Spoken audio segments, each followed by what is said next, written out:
care of us. So we'll spend a little time here on the Yalkut Bi'urim, and we're up to page Lamed on the bottom right.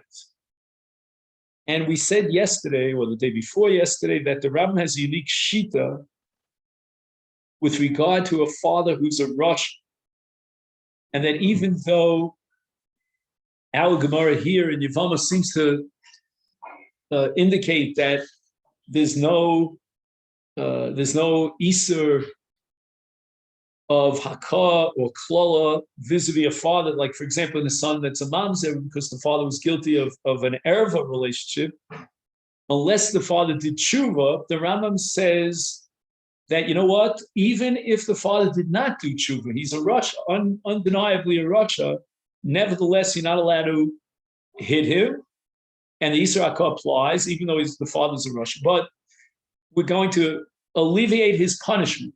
He will not be chayv misa for hakas aviv rosh. And this seems to be based on a previous earlier shita, the Rif, that even though there's no chayv misa in the case of makeh aviv rosh, but nevertheless there is an isul lechatchila hakosa. And the question is mimanavshav. I mean, take a stand on the issue. If a rosh is included under Kibud Av, despite the fact that he is Eino Osa Maisa Amcha, then why shouldn't he be Chayav Misa? And if you tell me that he's exempt from Misa, then apparently the Torah's prohibition only applies to an Av who is categorized as Osa Maisa Amcha. And if the Parsha and the Isser only applies, then why do you tell me the Chatchil it's us? And here we have a split, so to speak, two approaches to understanding the Ram and the Rif before the Ram. The first approach is that of the Vilna Gaon in his commentary in Bir Agra on Yoredei Simon Reish Mem Aleph. That's the famous Simon of Kibud Av, and he says the following: according to Tosfos Shita, let's reiterate what we saw yesterday. You're allowed even lechatchila to be makeh aviv rasha, because this halacha of Eino Osa Maisa Amcha is a ptur that applies to the very Isur. It's not a ptur of punishment, but it's telling us that the parsha of Kibud Av was not formulated with regard to someone, a father who's not Osa Maisa Amcha. So therefore, if this requirement of Osa Maisa Amcha, according to the Balei Tosfos, is imposed upon the Isur, then if he's Eino Osa Maisa Amcha, there is no Isur, period. And now we have to understand the Rif and the Rambam. They hold that the miutir in the case of Hakah is not on the Isur. So when we exclude Eino Osa Maisa Amcha, it's only a miyut on the chiyuv Hakah, and the Isur itself does not have a condition of Osa Maisa Amcha. Therefore, the Isur Hakah and Klal will apply even in Eino Osa Maisa. The miyut here is not taking the Eino Osa Maisa Amcha out of the mitzvah of Kibud Av, because it says kavedas of mecha. There's no indication in the pasuk that you need Osa Maisa Amcha. Again, the only issue that we're going to have to address is the equation between Klala and Kibud Av, because in the parsha of Klala it says Nasi bi'amcha lo sa. Bi'amcha means Osa Maisa Amcha. But at least we gained one thing from this explanation of the Rif and the Rambam, and that is that within the parsha of Kibud Av, there's no indication in the Torah that we need to fulfill this requirement of Osa Maisa Amcha. And therefore, within the context of the mitzvah of Kibud Av, we're going to insist that that mitzvah applies even if he's Eino Osa Maisa Amcha. And when we get to the equation with Klala, where the Torah says, Nasi bi'amcha, that's a reference to the chiyuv, and that parsha is dealing with the chiyuv misa, but it has nothing to do with the parsha of kibbud av alone per se, which does not formulate this condition of osa maisa amcha. Now we get to the case of a father who did tshuva. Tosfos explains that when the Torah says that a son, the Gemara in Sanhedrin that we mentioned yesterday, is not allowed to play the role of the Shliach Bezdin in order to implement the Hakos, the 39 lashes, when his father violated a Torah law, and the Gemara says that the exception will be, in this case, that the reason why he cannot serve as a Shliach Bezdin for Hakos of him is because his father did tshuva. But it's only because his father did tshuva that he reinstated himself in the category of osa maisa amcha. So now we have the following question. Let's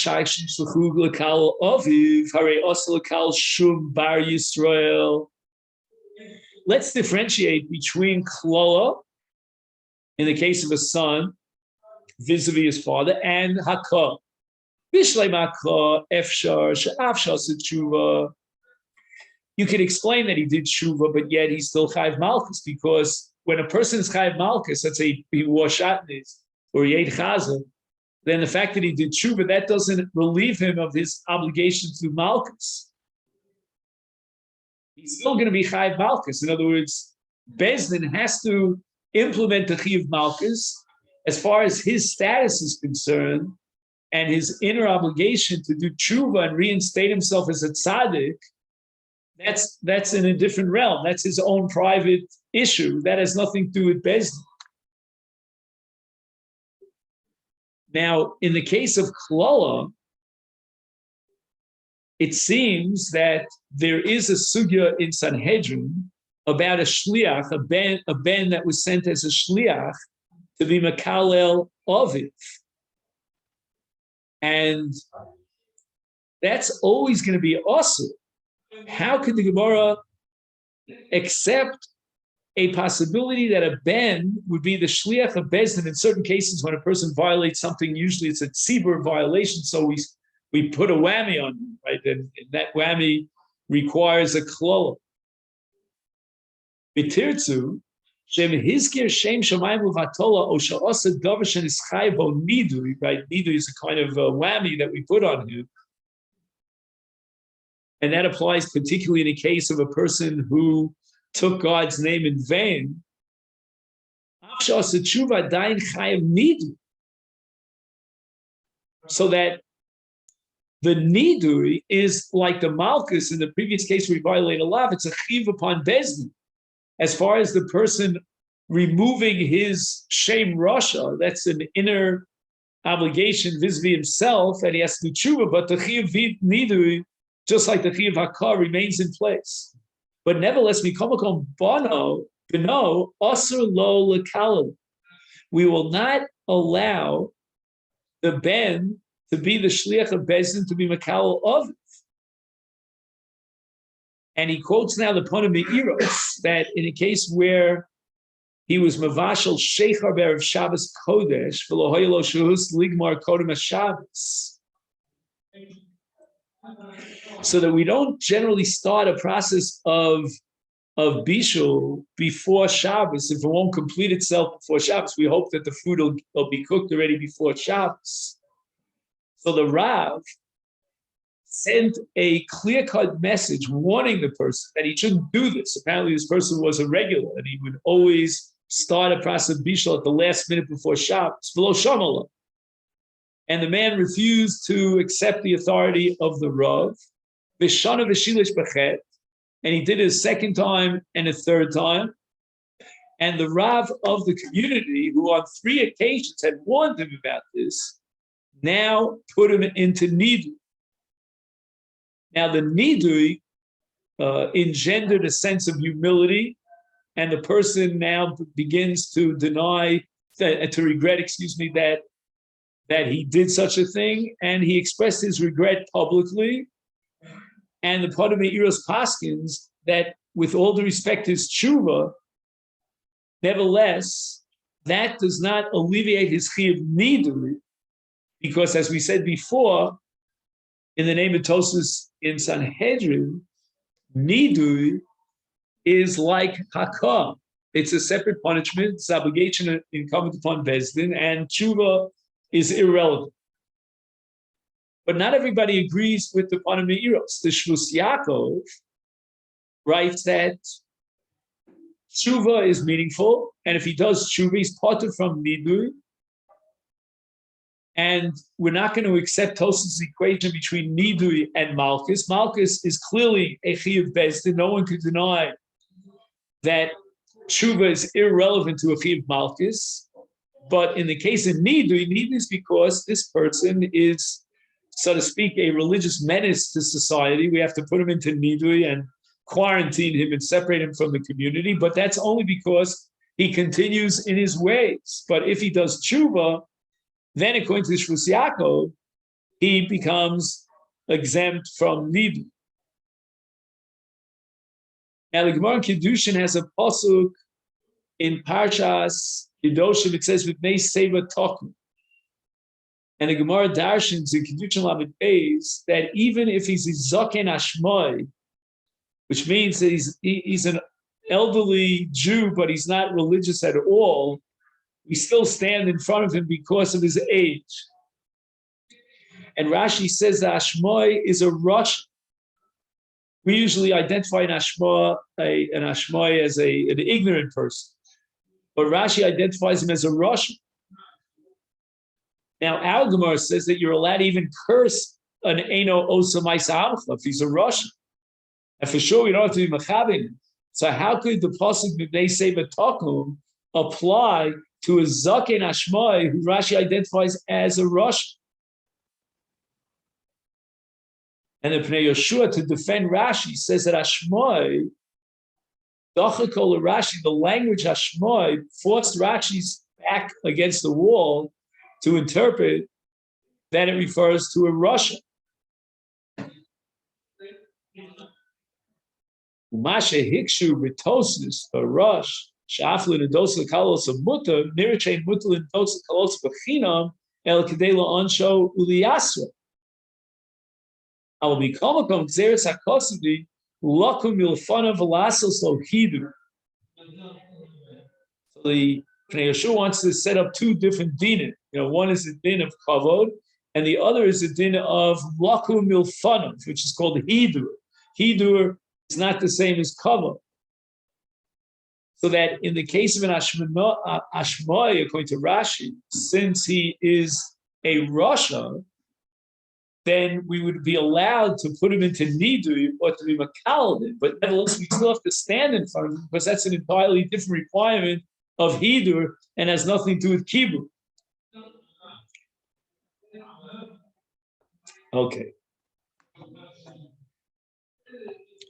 Now he has a discussion about a Gemara in Bamitzia, about a person who agreed to a sale and then he wants to back out of the sale. He's called a person who deserves what's a mishapara.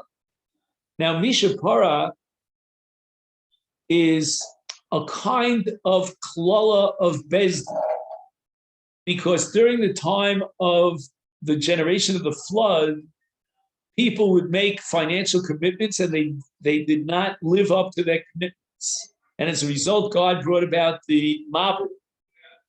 So the Mishapara is a declaration of Bezdin in which they declare Mishapara mitar Mabul yifra b'misha eno omed v'dibura. If a person commits himself to sell something and then he wants to retract it, he deserves a Mishapara. Why? Because if he's not trustworthy, then he is considered Eino Otsa Maisa Amch.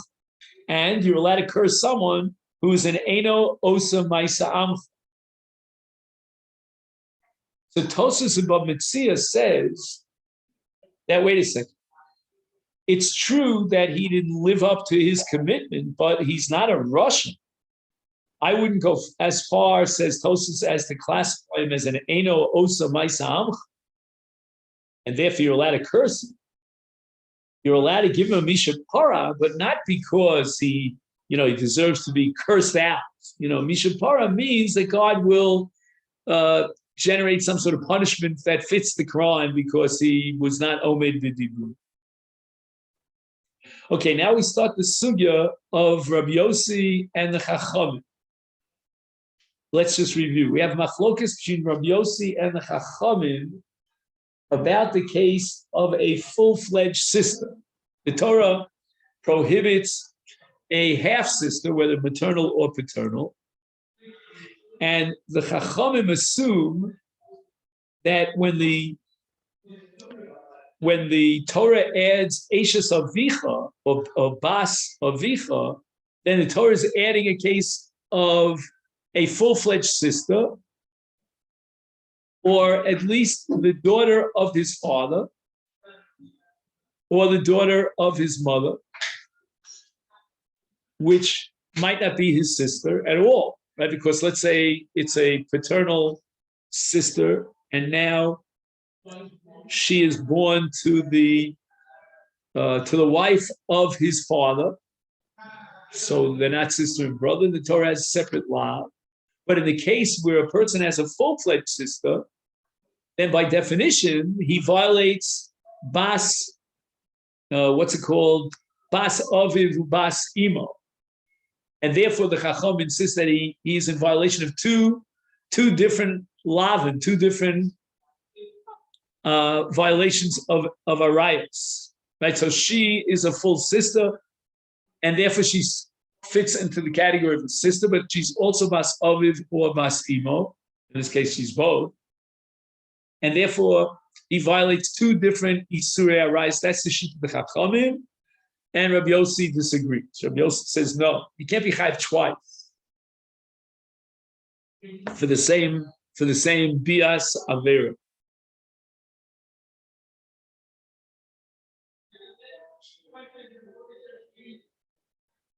Okay.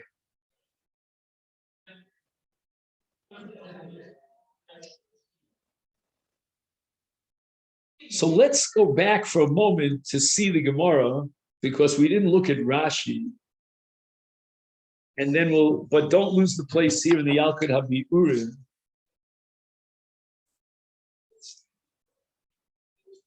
It says here on Daf Chav Beis Amud Beis, Rabbanan Abol Achoso, that's about halfway down. Vehi Bas Eshes Aviv.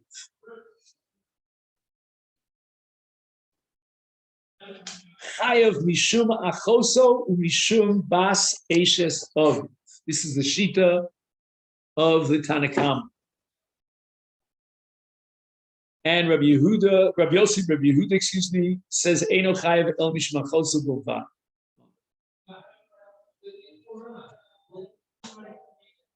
So my Taimayu de Rabbanon Amri Michlik Siv Ervas Achoscha Bas Avicha Basi Mechalos Gal Ervasan. And then the pasuk says Ervas Bas Eshes Avicha Moledes Avicha Achoscha Hi. Lamali, why do we need that second pasuk? Shmamino Lechayvo Mishum Achoso Umishum Bas Eshes Aviv. And now we're going to look at Rashi. Dibra Maskal Chayva. Rashi says, you have it. It's about. I don't know how to. It's at the end of the Agos Habach, if that helps anybody. L'chayvo alachoso mina onsiv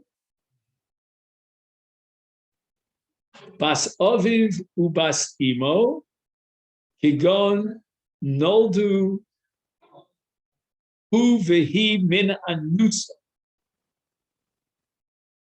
Both he and she were born out of wedlock, out of a relationship of onus. The me'ahi krod the onsim lo shaminon elabas aviv shelo bas imo. Iksiv bas avicha o bas imet. V'hod iksiv nami bas eshes avicha. Demashma bein Imo ben she'eno imo be'ishus hu dichsiv. Aval be'onsin lo shamina. Lahachi ksiv achoscha l'rabos bas aviv ubas ima.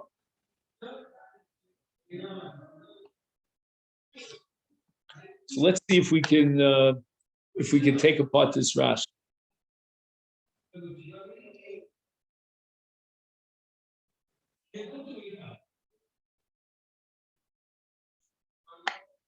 Again, let's go over. So according to the Chachamim, when a man has a relationship with his sister, he violates two separate. There's an overlap of two separate arayos, and the Rabbanan derive this from the fact that the Torah had to add ervas bas eshes avicha, and that's called shma mino l'chayva mishum achoso u'mishum bas eshes avicha.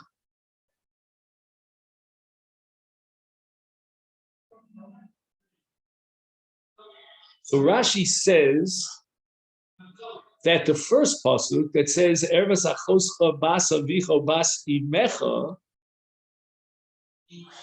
that's referring to a case of mina onsin. Okay.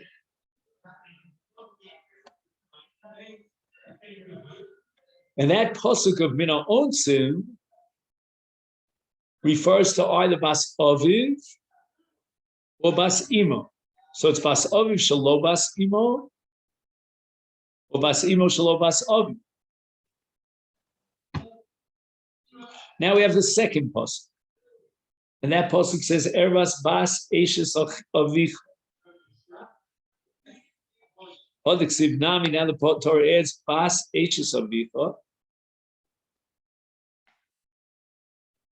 Mashma bein imo, bein she'eno imo, but be'ishus hu dichsiv. Not sure how Rashi knows this. Because the pasuk says eshes. You follow? So the word eshes, says Rashi, indicates ishus, not onsim. Aval onsim lo shamina. Lahachi ksiv achoscha l'rabos bas aviv ubas ima.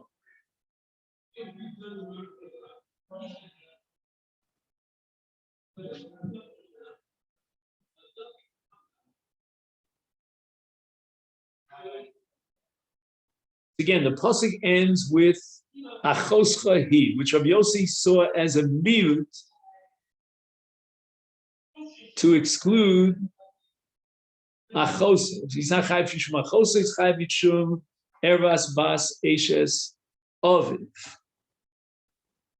The Rabbanan, on the other hand, derive from this pasuk achoscha hi, lachi ksiv achoscha l'rabos bas aviv ubas imo. This is what we call ein mazhir min adin. You remember this? So Rashi here again combines two different issues. I'm not sure why. It's still somewhat perplexing to me. But there's one issue about onsim versus ishus. And now he has another issue about why it says achoscha hi. And Rashi is answering that achoscha hi is coming to be marbe bas aviv ubas imo. Do you see that? Ubas imo at the end of that Rashi. That he and she share not only the same father or the same parent, they share both parents.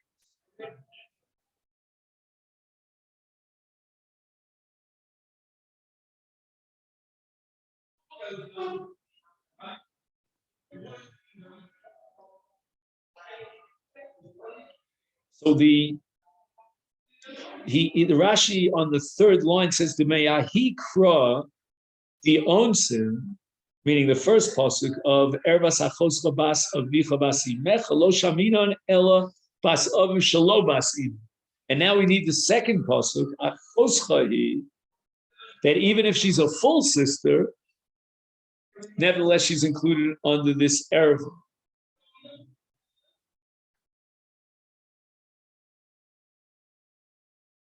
So I would suggest the following, and again, this is very tenuous, but if the sister is a full sister, then you violate, according to the Chacham, two separate arayos.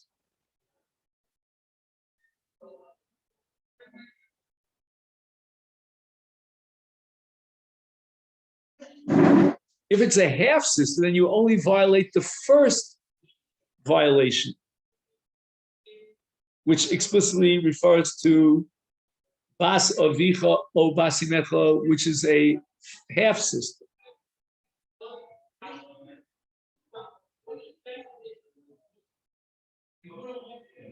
So the Chiddush in the second pasuk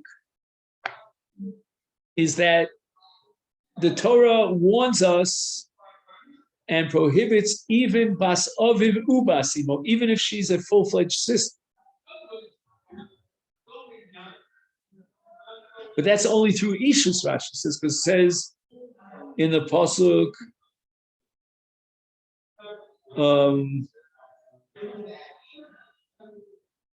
Bas Eishes Avicha. So the Bas Eishes Avicha, which includes a full sister, only applies through Ishus and not Ba'onsa.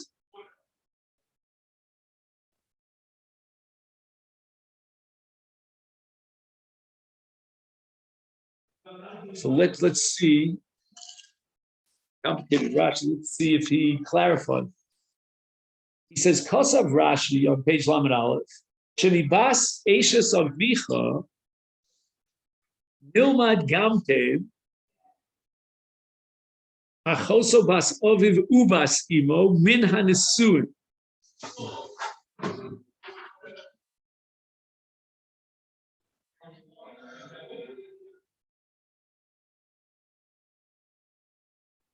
I'm not sure what he means by Gamte. I thought, according to Rashi, the Chiddush of this pasuk is that even a full sister is prohibited, but it has to be min hanesuin.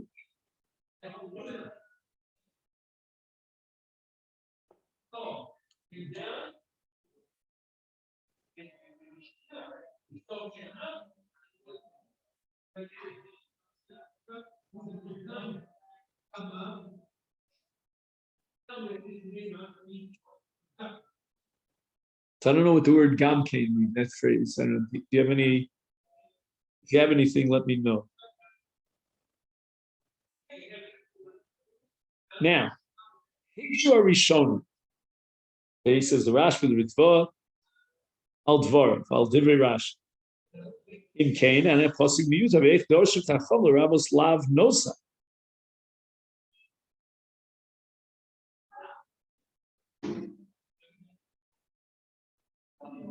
You see, I thought, but apparently the Rishon, that the extra pasuk is coming to tell me that we have no problem about ein mazhirin min adin.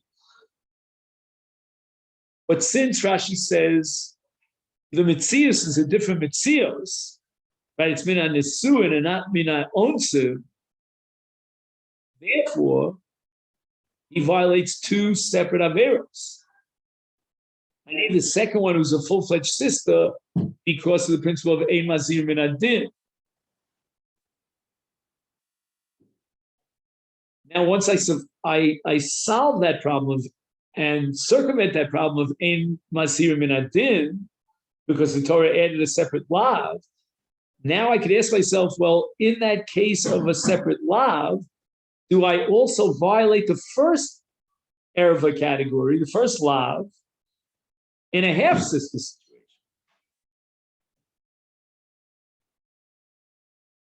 So the Rishonim are asking, well, if you need the second pasuk to teach me this chiddush, that even in a full sister, there's no problem of ein mazhirin min adin.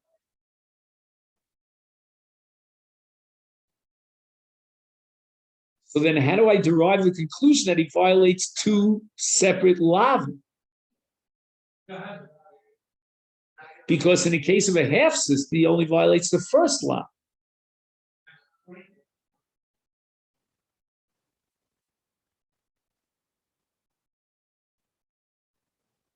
So after Rashi was saying that once we have the second pasuk,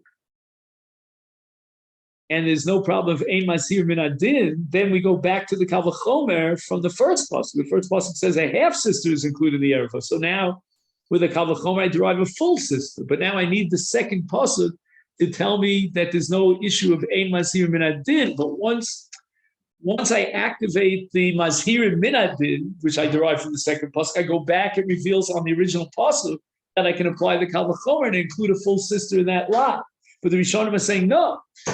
At the chiddush of the second pasuk of Bas Ishes Avicha, etc., is that in a full sister you violate this lav, despite the fact that ein onshim min adin, ein mazir min adin. In other words, we still maintain that ein mazir min adin, but we have a separate lav. So in the case of a full sister, you have a separate lav. I don't know if that's correct. I mean, do the Rishonim have any proof for that? Maybe the pasuk is telling me that we suspend the principle of ein masir min adin. We go back to the original pasuk of a half sister. We derive full sister from the Kal V'chomer. Plus, I now have this separate lav. The Rishonim are going to say, since I need that separate lav to teach me something, namely that masir min adin, I can't use it as a second lav. In Echme Mait Rav Yossi Rav Yehuda, Misha Ein Li of Liavicha Ishus Ba. I don't know. Did we get to that? Ein Liavicha Ishus Ba.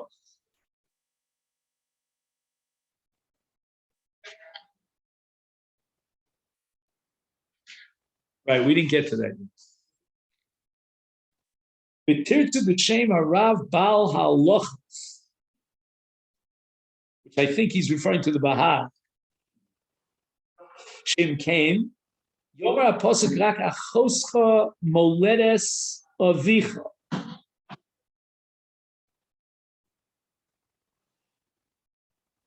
V'adayim miyutar bas eches avicha.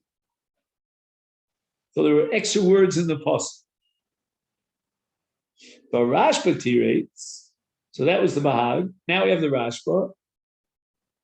The Kevan Sha'asra Torah, Achos Me'av, Achos Me'em Minhan Anusa. That was the first pasuk, a half sister. The Gam Asra Achos Me'av O Me'em Minhan Nesua. I guess that's also included in the first pasuk. The achakach nemar achoscha l'rabos shegam achoso mishnei atzdadim. Right? They share the same both parents. Nechsheves achos ubazer riba bein achos min anesuin mi aviv v'imo ubein min ha'eris.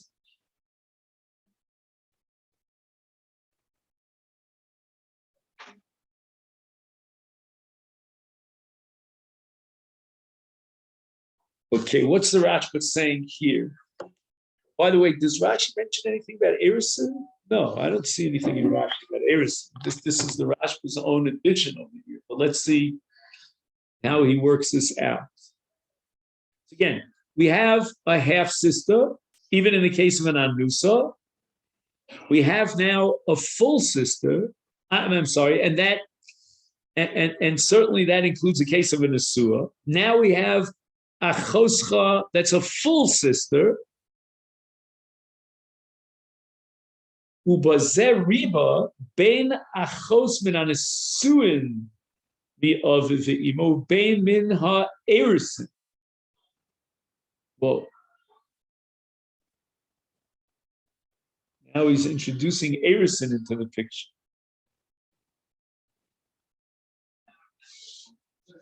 Now, if footnote, he says, Achmi Rashi lo mashike, maybe he's pointing out what we said. Rashi makes no reference to Erison.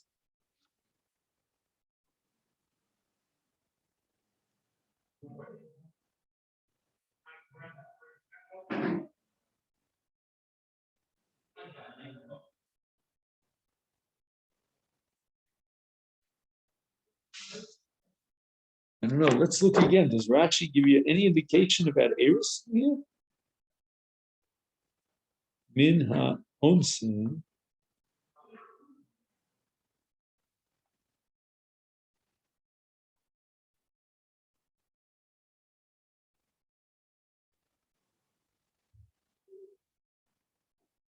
I don't chap. Well, why does the Rashba introduce here Bein Mina Eris? I don't know. Okay, let's see the next paragraph. He says, Kasav Aritva, she'im ha'isa v'furish b'Torah, el shelo nemer bo lav, rak lav haba mechal esei, then mazhir min adin, she'hei bo lav gomer l'malchus.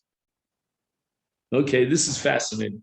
The Ritva comes to limit the application of this principle called Ein Mazhirin Min Adin, which means the following, that on the normal conditions, I don't have the right to derive from a Kal V'chomer and expand the application of the Isa. However, if I have any indication whatsoever that the Torah would allow for the prohibition and recognize its application in an expanded way, then I go back to the lav and plug it in, and I don't need a kal v'chomer. And he gives the principle, an example from the principle of lav haba mechal esed. Now, let's say, for example, you have a lav that only applies to case X. You want to derive from a kal v'chomer case Y, but it's not written in the lav. If I have a lav haba mechal esed, which singles out explicitly that expansion, then I can put it back into the lav. And then afkamina is going to be whether you get malchus. For a lav haba mechal esed, you don't get malchus. It has the status of an esed. But if that lav haba mechal esed is going to reveal and shed a light on the original lav to allow me to expand the lav through a kal v'chomer, then it's as if it's written in the lav, and I'm not going to deal with any issue of ein masir min adin. I'm going to give him malchus. What's the case? Achilas behema she'ein ba simonei tara.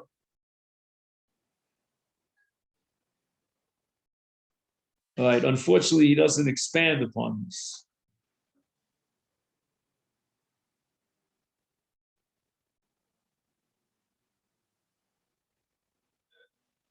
So let me try to take a shot at this. What I'm about to say is either ridiculous and it's absolutely wrong, or it's brilliant. You'll be the jury.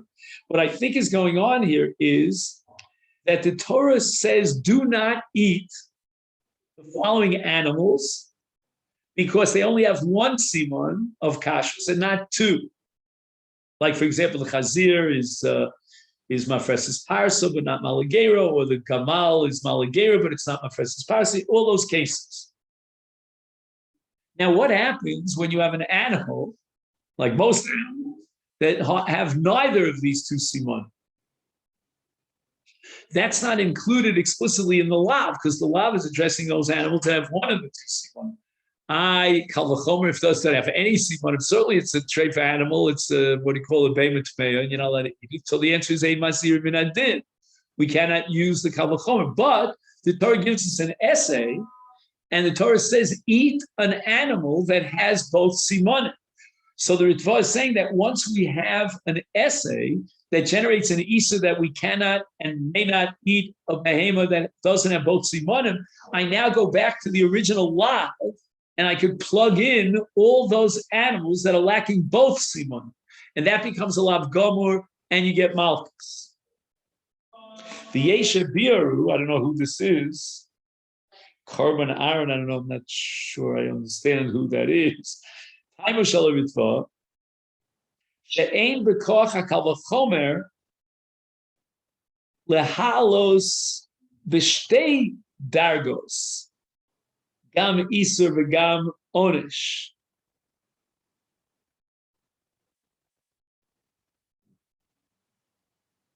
Interesting. Do you hear what he's saying?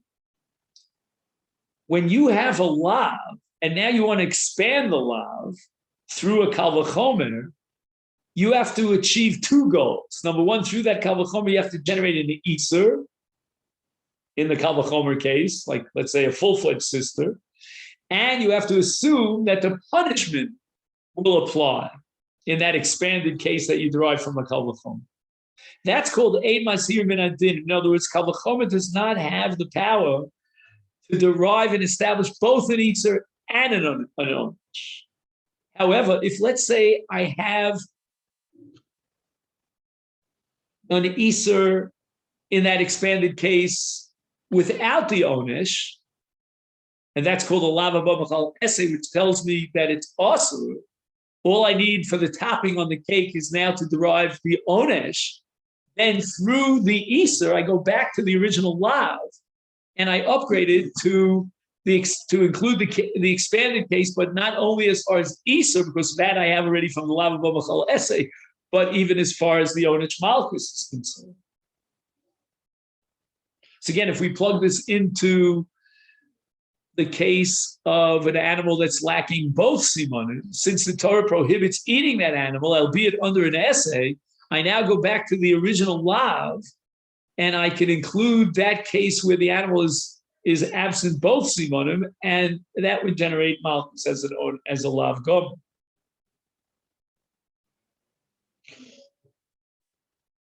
Now he quotes the Shara Mishpah. Yesh omrim shelo amru ella kisha iser mefurash belav haba mechal esed.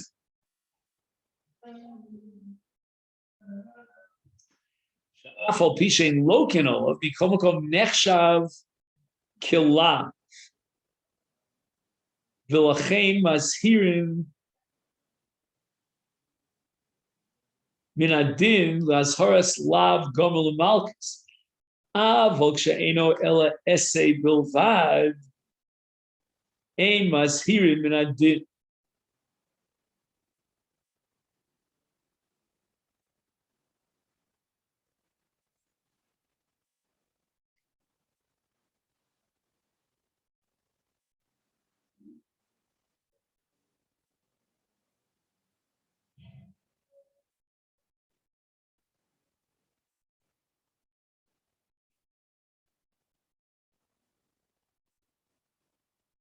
All I can tell you here is that this Shara Melech he's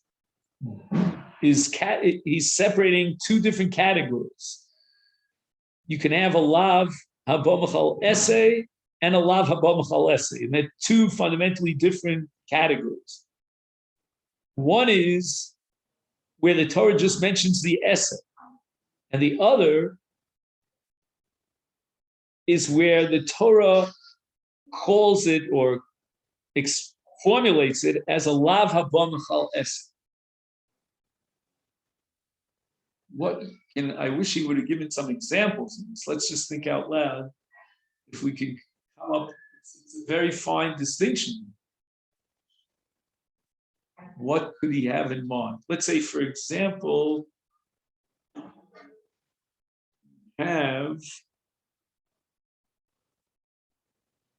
l'chor by definition, every lava b'machal essay is formulated as an essay. He has a case where the Isur is mefurash, the lava b'machal essay. If the Isur is mefurash,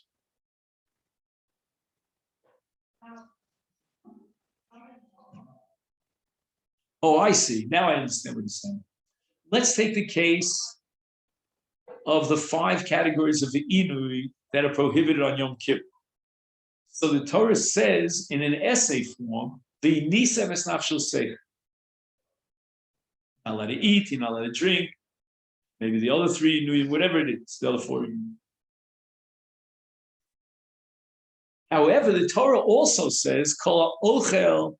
I'm sorry, called nefesh shel lo tzeuna b'etzem hayom hazeh v'nichras.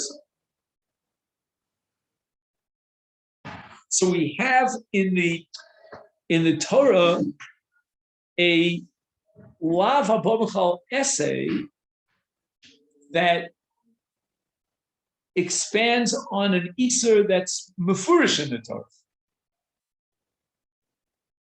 And that's called lo se'una. Lo se'una prohibits achil and shasir. You're not allowed to eat and drink. Then you have an essay of the nisem es nafshel. So we have a lav habamachal essay, but at the same time we have an iser. But then you could have a lav habamachal essay, a classic, where there's no iser at all. Let's say, for example, the Torah says, Tishbos would not be a good example because Tishbos also has a lav because it says Kamalech Savodolo Sasu. So then Tishbos is a lav habomachal essay, but it also has a lav mefurish. What would be an example? Oh, our sugya, for example, right? So we have in our sugya a lav that only addresses a half sister, a half sister.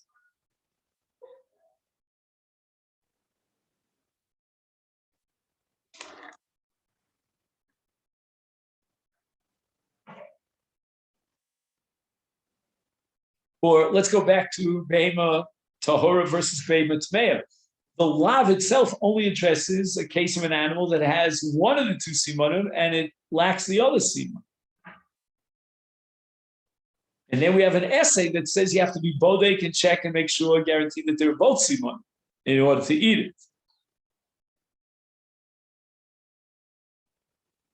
And what does the Ritva say about that? The Ritva says then we would apply Masir bin Adin. So I have a feeling that this Shara Melech is arguing against the Ritva. I know he doesn't tell you explicitly whether there's a machlok.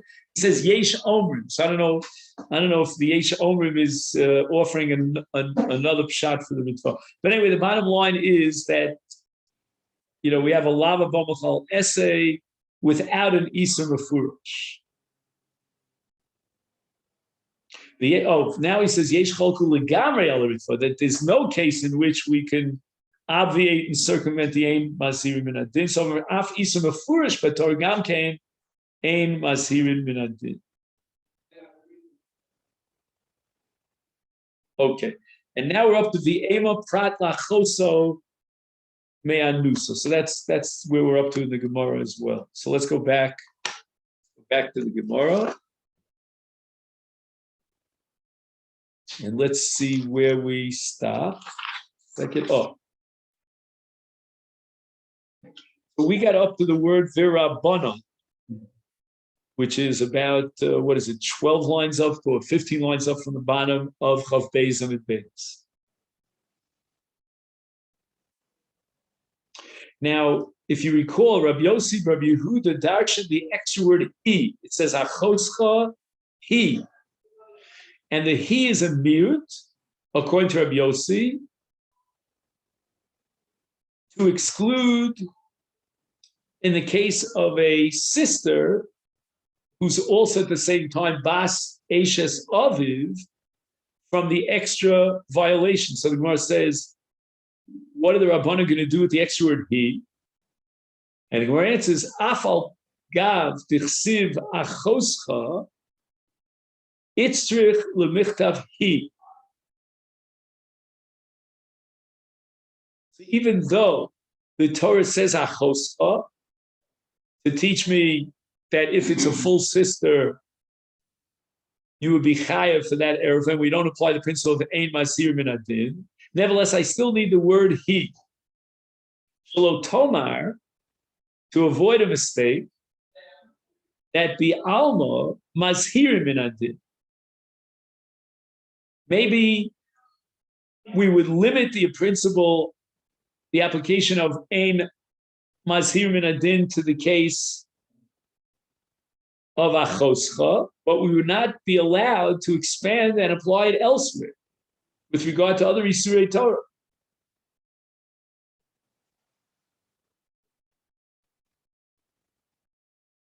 And that's called bi'alma. And bi'alma mazhir min adin. So we can derive an Isur from a kal v'chomer.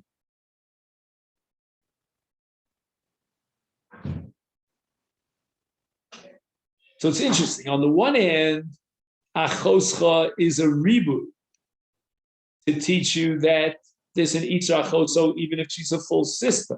On the other hand, the word he is an additional reboot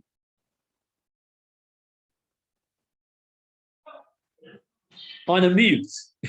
It's very paradoxical. Meaning the mute of ein onshin min ein masir min adin has to be expanded as a principle that will apply universally to all Isurei Torah, and that we're going to do from the ribui of he. In contrast to Rabbi Yossi, who understood that he is a mute, as we saw yesterday, Mishum achoscha tomachai b'viyah tomachai mishum basa ishes aviv. Rabbanan apparently are using he as a ribui to expand the application of ein masir min adin to all Isurei Torah, v'chitema. And if you're going to reject this answer, and you're going to say, wait a minute, it's impossible. You can't derive other Isurim from achoscha. Second. I think the Gemara here is utilizing a technical methodology, not a logical methodology. And it's saying the chitema, if you're going to argue against this answer, and you're going to argue that we cannot derive other isurim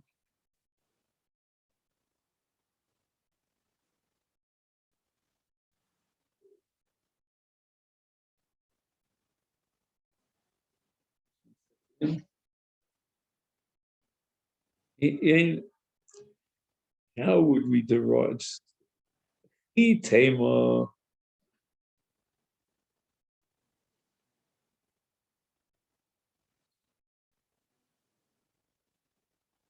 Oh, I see. V'chitema means that you're raising the possibility that in other isurim beyond the limited area of achoso, we would say, yeah, let's derive isurim from a kal v'chomer, and therefore you need he to teach me that even in other isurim we are not, it's a technical foul. We are not allowed to derive an isur from a kal v'chomer. Is then achoscha de kasav rachmana lamalu.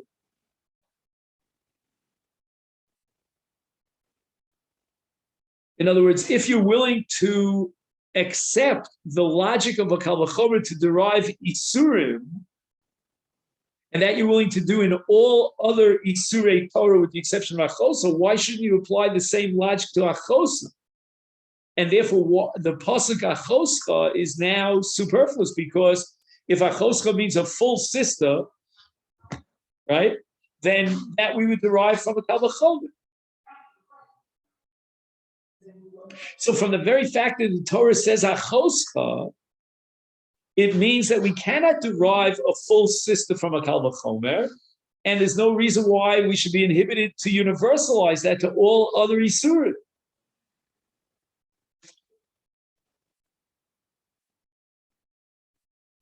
So the Gemara now rejects this question and says, you know what? We could derive other isurim from a kal v'chomer.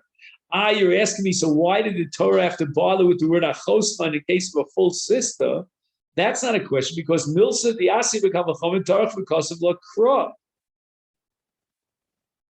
That we have a principle that goes as follows: that even that which we could derive from a kal v'chomer, nevertheless the Torah will write it out explicitly. so that we shouldn't make any mistakes. Shalonite lomar came shalakach kosva Torah choscha uliolam asir min adin.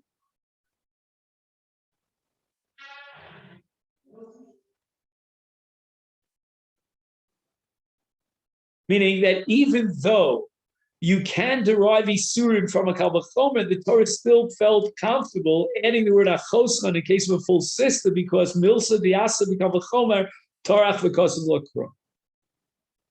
It's kosav rachmana he. Now we need the word he to teach you that ein mazir min adin, and therefore I need achoscha to explicitly prohibit a full sister. Now the Gemara asks Rabbi Yossi, Rabbi Yehuda. We have this principle of milsa diasa b'kal v'chomer torach v'kosav l'kro, and therefore the Torah had to add a choscha to teach me that ein masir min adin. Because if not for the word achoscha, I could have said, yeah, masir min adin, but achoscha is milsa diasa b'kal v'chomer torach v'kosav l'kro. And the Gemara answers him came lichtevei rachmana lachoscha he beidach kro.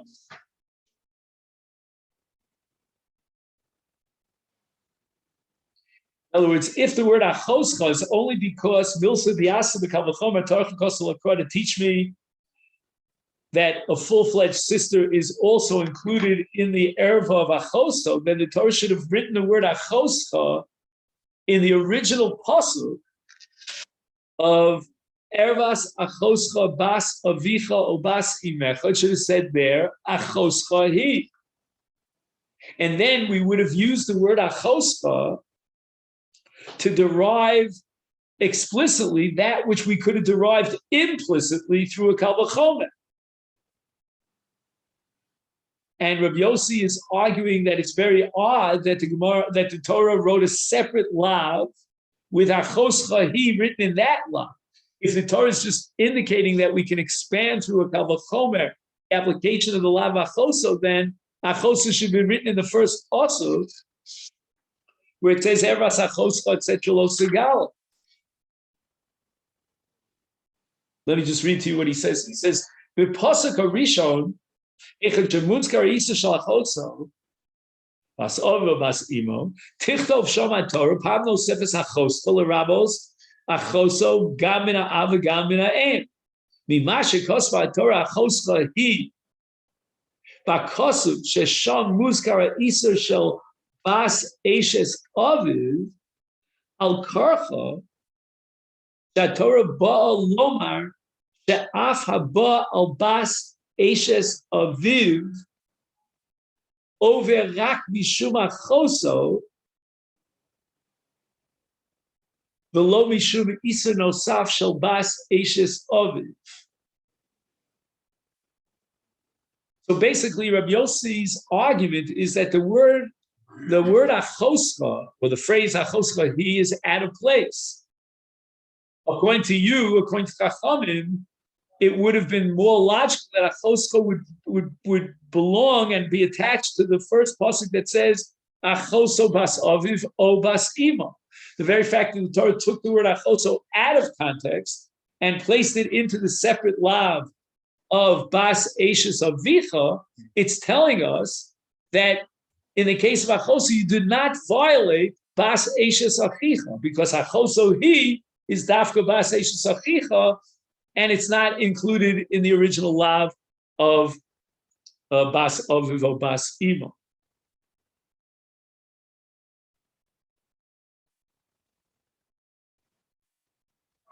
This is what you call a classic Gemara of drashos. And what I find is that the most difficult Gemaras to learn are these drashos Gemara. I remember in Kiddushin, I was going crazy. And you always have to hold cup because the Gemara has this according to this man. I think when it turns around and goes to the Idov, the other man. So the Gemara now asks, we'll finish with this, Rabbi Yossi, Rabbi Yehuda, who holds that the Torah is not coming to expand the Isur of Achoso. But rather, the Torah is adding a new category, which is called Bas Eishes Aviv. It's my Bas Eishes Aviv, my Avidle.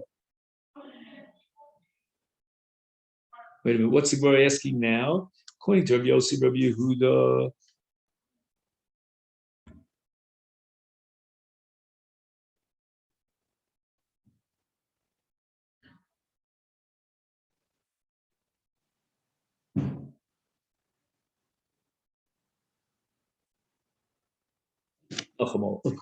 Rabbi Yossi, Rabbi Yehuda, hi Bas Eishes Aviv, my Avidle.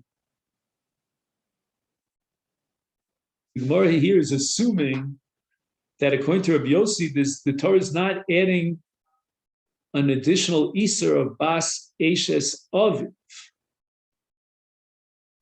And basically in Achoso, he only violates one lot.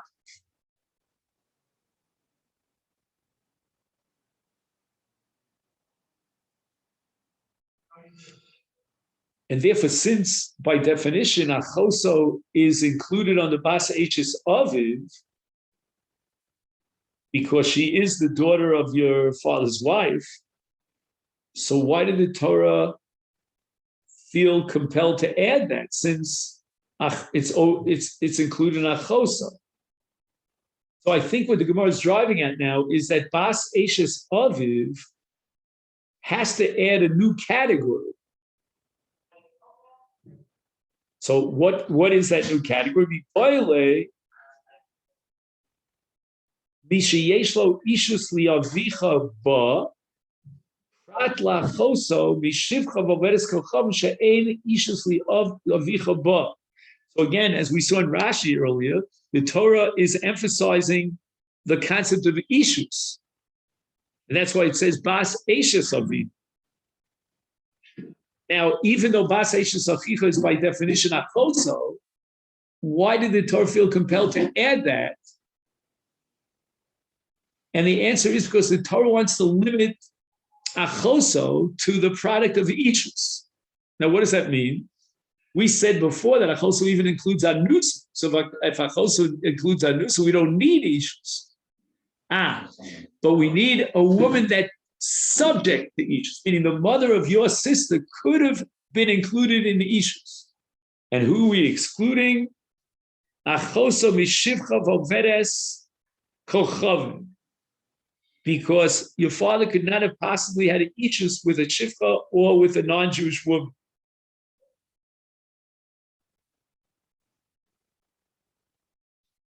I mean, the only thing that bothers me here is, why do I need a separate pasuk for this? Because since you share the same father, you would have thought that it's included under Achos. And now we finally got to the Gemara about Anus, which we've been very perplexed over and over again. Why Rashi indicates that Achoso could even be out of wedlock, meaning that the father had a rape situation with a woman and then his sister was born. Is she considered Achoso? Rashi keeps hacking us that it's Bein Mina, Bein, Bein Beishus, Bein Ba'anusim, it could be Nasua, it could be Anusa, and apparently Rashi got it from this sugya. And the next piece in the beer of the Yalkut Abirim is going to be on this sugya of Anusa. Correct? That's where we're up to. Ve'ema prat lachoso me'anusa.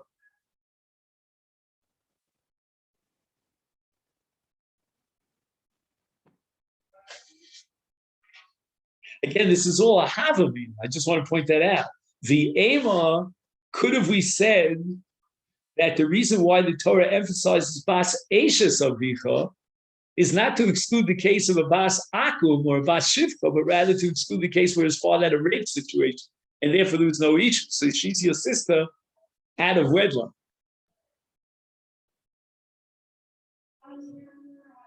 So the Gemara is going to have to quote other psukim to prove that the Anusa case is not even a havami, that we can't possibly exclude from Achoso an Anusa situation.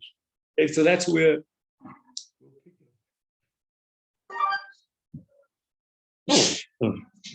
That's for tomorrow.